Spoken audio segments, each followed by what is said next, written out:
Hello, we're going to be practicing some operations with decimals today. And so you are welcome to use a calculator. In fact, I would strongly encourage it, especially when we get into more complicated things in the future. Or you can do things by hand. Really, the goal for today is to practice with Desmos how to do operations with decimals, what they're going to look like when you type them in. And also, we are going to make sure our answers make sense as we go.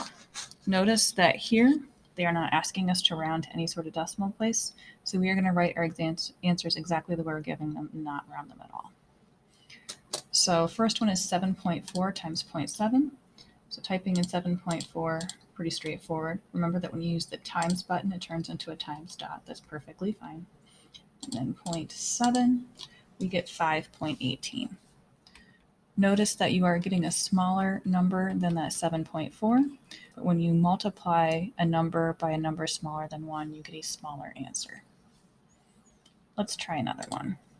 So 0.4 times 0.4 gives us 0.16. Again, a reasonable answer. We're multiplying two numbers smaller than 1 together. Our answer is also smaller than 1. Next up, 2.2 times 0.2 gives us 0.44.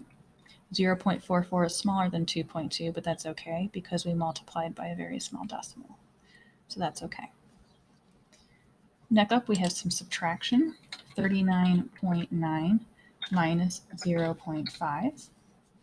We get 39.4, and that answer looks reasonable because we are taking a number that's almost 40 and subtracting just a very small amount. So our answer is pretty close to the number we started with. Next up, we have division. 6 divided by, remember when you hit your division key in Desmos, it gives you a fraction. 4 gives us 1.5. We aren't rounding our answer, we're just leaving it as exactly the 1.5 we are given.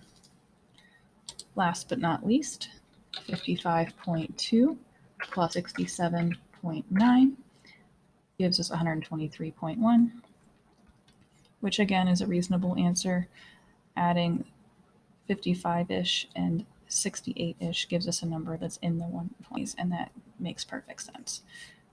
If we had been only adding on a very small decimal amount, then that answer wouldn't have made any sense. So when you're typing these in, double check and make sure you're typing in exactly what you see. Make sure the decimals go in the right spot. And it's always a good idea to check your answers and make sure they're reasonable as you go. That way you don't end up with, especially once we get into more real life problems, answers that just don't make sense in context. That is it for today. Have a wonderful day.